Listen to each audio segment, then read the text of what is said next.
Hello guys, welcome to another video. दोस्तों, आज की इस वीडियो में हम ब्रेन हेमरेज के बारे में सीखेंगे, समझेंगे कि ब्रेन हेमरेज होता क्या है, इसके सिम्टम्स क्या है, ये कितने टाइप के होते हैं, हम इसको रेडियोलॉजिकल इमेज में किस तरीके से देख सकते हैं, समझ सकते हैं।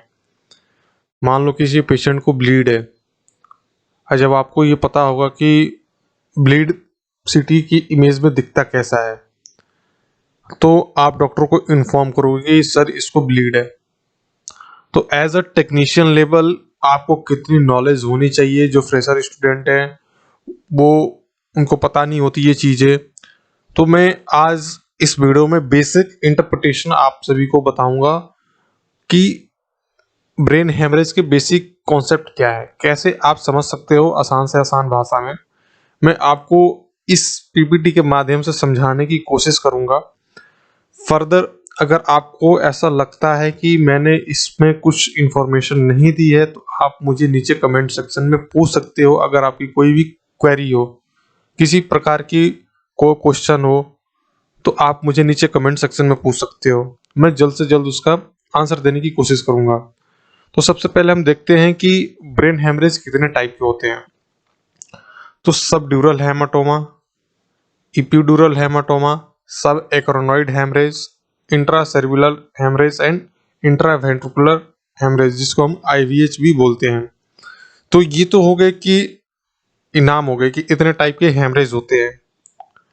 दोस्तों, अब समझते हैं कि ये हेमरेज होता क्या है, इसके सिम्टम्स क्या है। और मान लीजिए सिम्टम्स इसके हमें पता होंगे तो हमें आसानी होगी। पेशेंट को जब हम डील करेंगे, पेशेंट के साथ साथ डील करेंगे ना, तो हमें समझने में, पेशेंट को अंडरस्टैंडिंग करने में अच्छा बेनिफिट मिलता है। तो हम इसके सिम्टम्स जानते हैं। सिम्टम्स क्या है इसके? अचानक सिर में दर्द होता है, इसको सीजर आने हैं, यानी मिर्गी के दौरे, एपिलेप्सी बोल सकते हैं, सीजर पड़ते हैं। कोई प्रीवियस हिस्ट्री नहीं है पेशेंट की सीजर की, लेकिन उसको सीजर आ रहे हैं। वीकनेस है, पैरों में बाजुओं में वीकनेस है, वोमिटिंग हो या नोजिया हो। फिर से मतलब एक तरीके का बोल सकते हैं कि पेशेंट का उल्टी करने का मन भी है, नहीं भी है। नोजिया मतलब मन कर रहा है, ठीक है। फिर से आपको मतलब देखने में परेशानी हो सकती है, पेशेंट को देखने में परेशानी हो सकती है। सूनापन हो सकता है, नंबनेस हो सकता है, पेशेंट को कुछ बोलने या समझने में दिक्कत आती है। कुछ खाना मतलब पीने, खाने में, निगलने में कुछ दिक्कत परेशानी आती है। रीडिंग राइटिंग, पढ़ने लिखने में भी डिफ़िकल्टी आती है। ये बोल नहीं पाता मंदा सही से, तो अपने आप को बैलेंस नहीं कर पाता, किसी प्रकार का उसको टेस्ट नहीं आता, और बेहोशी की हालत में पेशेंट चला जाता है। ये तो थे उसके सिम्टम्स। होते क्यों है? मान लो किसी को हाई ब्लड प्रेशर है, इसके वजह से स्ट्रोक हो सकता है उसको। बाकी एक्सीडेंटल केस आते हैं। मान लो एक्सीडेंट हो गया, तो उसमें क्या होता है कि चोट लगने की वजह से ब्रेन के अंदर की जो नर्व्स है ना, जो ब्लड वेसल्स है, वो क्या होती है, फट जाती है। तो ब्रेन हेमरेज बेसिकली होता क्या है? देखिए, ये जो है, ये अपना नॉर्मल ब्रेन है। ये ब्रेन की 3D इमेज है दोस्तों, ठीक है। ब्रेन अपना कुछ ऐसा दिखता है, ठीक है। ये ब्रेन है। अब इसमें होता क्या है, मैं आपको थोड़ा सा ये जनरल एनाटॉमी वाली पिक्चर दिखा दिया। अब इसको थोड़ा डीपली समझाता हूँ। देखो आप, होता क्या है इसमें कि ब्रेन की कई लेयर होती है। ऐसा नहीं है कि आपके सर के ऊपर चोट लगा और आपको ब्लीड हुआ तो लेयर मतलब आपको इंटरनली ब्लीड हो गया, मतलब ब्रेन में ब्लीड हो गया, ऐसा नहीं है। अब जो मैंने आप सभी को ये बताया कि इतने टाइप के ब्लीड होते हैं, ये इन ब्लीड कहाँ कहाँ होते हैं, ये मैं अभी आपको इस इमेज में समझाऊंगा, इस वाली इमेज में। और रेडियोलॉजिकल इमेज में भी मैं आपको बताऊंगा कि देखो ये ब्लीड ऐसा दिखता है, ठीक है। तो ये अपना ब्रेन की जो लेयर है, ये अपना ब्रेन है। ब्रेन में कई सारी लेयर होती हैं। अब जैसे सबसे पहले अपना स्कल आता है ना, स्काल्प आता है। स्काल्प के बाद अपना आता है ड्यूरा मैटर, एक्रोनॉइड मैटर और पिया मैटर। ये तीन हमारे लेयर होते हैं ब्रेन के, ड्यूरा, एक्रोनॉइड और पिया मैटर, ठीक है। अब क्या होता है दोस्तों कि ये जो स्कल, आपका जो स्कल है और ड्यूरा मैटर है, ठीक है, ये जो आपका स्कल हो गया और ये जो ड्यूरा मैटर है, इस ड्यूरा मैटर के बीच में अगर पेशेंट को ब्लीड है चोट लगने की वजह से या फिर किसी भी इंजरी हो गई, किसी भी टाइप से इंजरी उसको हो गई, पेशेंट को ब्लड वेसल रप्चर हो गई, ब्लड वेसल लीक कर गई उसकी, तो ब्लड वेसल में लीकेज है, तो जो उसको स्काल्प और आपका ड्यूरा मैटर के बीच में अगर है तो हम उसको क्या बोलते हैं गाइस, इपीड्यूरल हेमाटोमा बोलते हैं। क्योंकि ये जो इन दोनों के बीच की जो लेयर होती है ना, वो इपीड्यूरल स्पेस होती है, ठीक है। तो मान लो अगर किसी पेशेंट को चोट लगी और स्काल्प और ड्यूरा मैटर के बीच में पेशेंट को ब्लीड है, ऐसा नहीं बोलेंगे कि उसको ब्रेन के अंदर ब्लीड है, उसको हम बोलेंगे इपीड्यूरल लेयर, है ना, इपीड्यूरल स्पेस के अंदर उसको ब्लीड है, ठीक है। अब अपना ड्यूरा और एक्रोनॉइड के बीच आता है सब ड्यूरल स्पेस, ठीक है।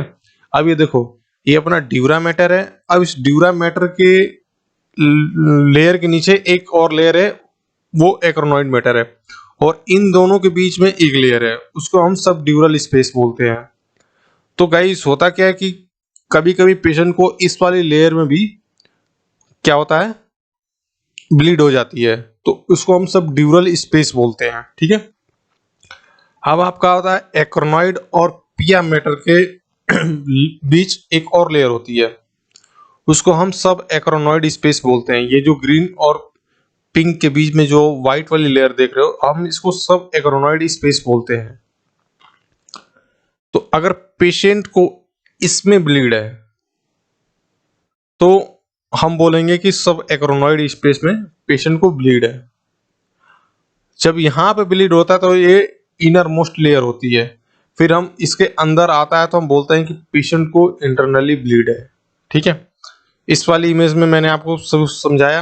अब ये वाली इमेज देखो, ये वाली मैं इमेज आप सभी के लिए इसलिए दिखा रहा हूं क्योंकि जब आपको पता होगा कि शेप होती कैसे है, सबड्यूरल की, इपिड्यूरल की, सब एक्रोनॉइड की, इंट्रासेरिब्रल का मतलब शेप हमें दिखता कैसा है जनरल, तभी तो आप आइडेंटिफाई कर पाओगे। एग्जाम्पल के तौर पे समझो आप कि आपको अगर एक गिलास में पानी दे दिया गया, आपको बोला गया कि इसको बर्फ में बदल दो, जब आपने उसको बर्फ में बदला और जब बर्फ निकाला गिलास से, ठीक है, तो कोई भी देखेगा तो बोल देगा ना कि ये तो किसी गिलास में इस बर्फ को जमाया गया है। क्यों? क्योंकि सभी को पता है गिलास का शेप होता कैसा है। तो मैं ये इमेज आप सभी को इसलिए दिखा रहा हूं कि आप सभी को शेप का पता चले। कोई भी ब्लीड देखने से पहले आपको शेप का बारे में पता होना चाहिए कि ना हम देख क्या रहे हैं। अगर आपको शेप ही नहीं पता, अब आपको गिलास का शेप नहीं पता, तो वो बर्फ कहाँ जमाया गया है आपको कैसे पता लगेगा। इस वजह से सबसे पहले आप शेप समझिए, फिर मैं आगे आगे स्टेप बाय स्टेप एक एक चीज क्लियर करूंगा, ठीक है दोस्तों। अब देखो, ये अपना हो गया स्कल, स्कल के नीचे क्या आया था, ड्यूरा मैटर, ठीक है। ड्यूरा मैटर के नीचे क्या आया था, एक्रोनॉइड मैटर, ठीक है। उसके बाद पिया मैटर, ब्रेन टिश्यू, ये बोला था ना, पिया मैटर के बाद अपना आ जाता है ब्रेन टिश्यू, है। अब इसमें देखो हुआ क्या है,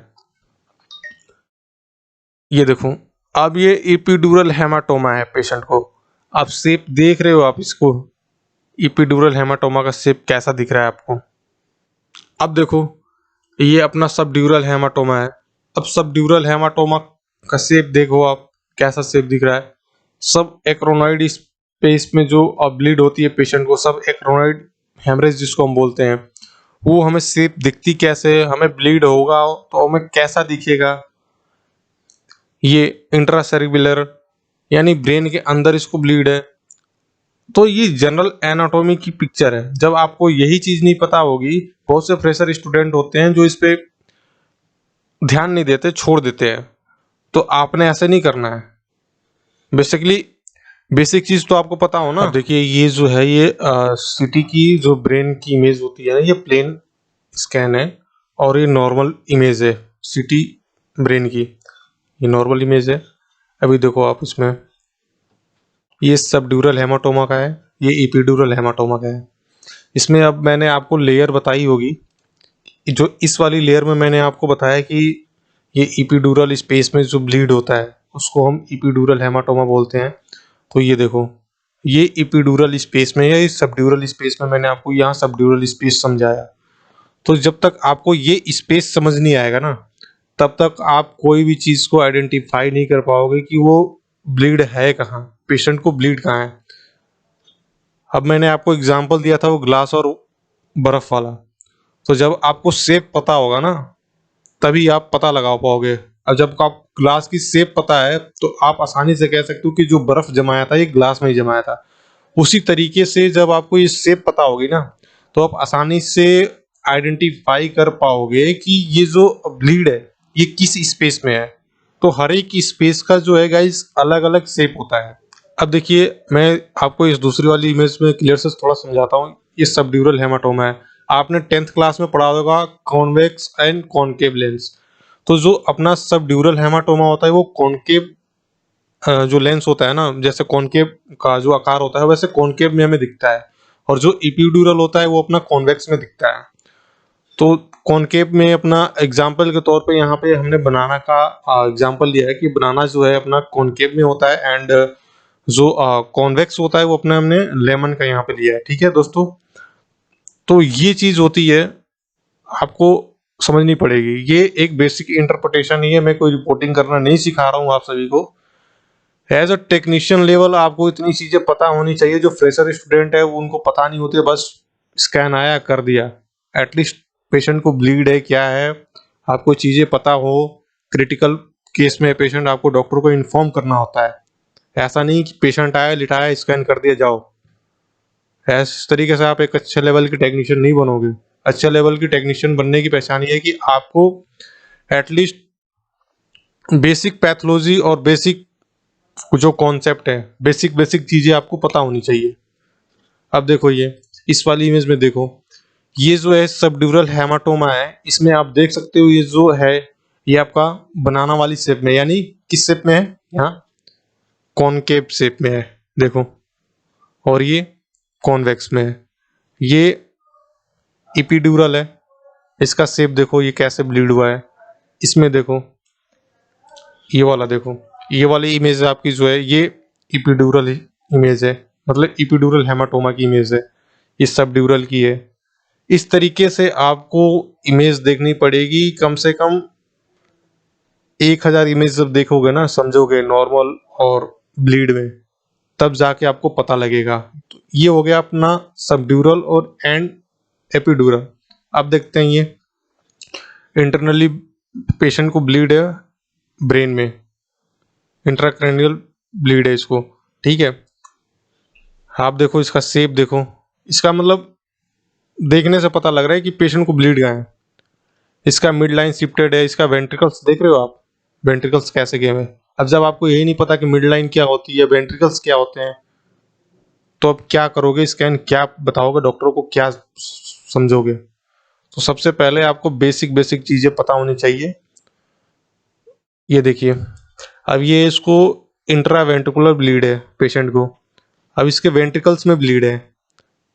जब आपको वेंट्रिकल्स पता होगा कि वेंट्रिकल्स में ब्लीड दिखते कैसे हैं, वेंट्रिकल्स का काम क्या होता है, वेंट्रिकल्स में क्या प्रेजेंट होता है पहले से, तो और उसमें ब्लीड होने की वजह से पेशेंट को क्या क्या दिक्कतें आती हैं, तभी आप डॉक्टर को बता पाओगे कि हाँ इस पेशेंट को वेंट्रिकल ब्लीड है, या इस स्पेस में मेरे को डाउट लग रहा है, ऐसा करके। ठीक है, तो उस हिसाब से उसका जो प्राइमरी ट्रीटमेंट होता है ना वो फिर होता है। तो ये अपना इंट्रावेंट्रिकुलर ब्लीड है, जिसको हम आईवीएच भी बोलते हैं। अब देखिए, इस वाली इमेज में, इस वाली इमेज में हर एक टाइप के जो है अपना सब एक्रोनॉइड, सबड्यूरल, इपिड्यूरल, इंट्रावेंट्रिकुलर एंड इंट्रापेरेन्काइमल ब्लीड जो है सारा इस इमेज में हमने बताया है आपको। ठीक है, इस वाली इमेज में गाइस जो हमने हेमरेज के शेप होते हैं ना वो बताया है। अब आप इसमें देखो सबड्यूरल हेमरेज का शेप मैंने ऊपर भी आपको बताया, ये बनाना वाला एग्जांपल देके। उसी तरीके से हमने यहाँ पे सबड्यूरल का, इपिड्यूरल का, सब एक्रोनॉइड का एंड इंट्रासेरिब्रल का बताया है। ठीक है, देखिए आप इस वाली इमेज में देखो, तो ये थी कुछ बेसिक सी चीज़ें जो ब्रेन हेमरेज के बारे में थी। अगर आपको इसकी डिटेल में वीडियो चाहिए तो आप मुझे नीचे कमेंट सेक्शन में बताओ, मैं इसके ऊपर एक डिटेल वीडियोस बनाऊंगा। एक बेसिक इंटरप्रिटेशन था, बेसिक सी चीज़ें थी। बाकी आपको डिटेल में जानना है इसके बारे में तो आप मुझे नीचे कमेंट सेक्शन बताओ। अगर आपको लगता है कि मैंने किसी प्रकार की इंफॉर्मेशन आपको इस वीडियो में नहीं दी है तो आप मुझे नीचे कमेंट सेक्शन में बताइए, मैं उस पे भी उस टॉपिक पे भी वीडियो कवर करूंगा और मैं कोशिश करूंगा कि आपको आसान से आसान भाषा में समझा सकूं। दोस्तों, अगर आपको हमारी वीडियोस से कुछ सीखने को मिलता है, कुछ समझने को मिलता है, तो हमारी वीडियोस को लाइक कीजिए, शेयर कीजिए और अगर आप हमारे चैनल पे पहली बार विजिट कर रहे हैं तो हमारे चैनल को सब्सक्राइब कीजिए। मिलते हैं अगले वीडियो में अगले किसी नए टॉपिक के साथ। तब तक के लिए इस चीज़ को आप पढ़िए, समझिए। अगर कुछ क्वेरी होती तो नीचे कमेंट सेक्शन में पूछिए मेरे से। जय हिंद, जय भारत।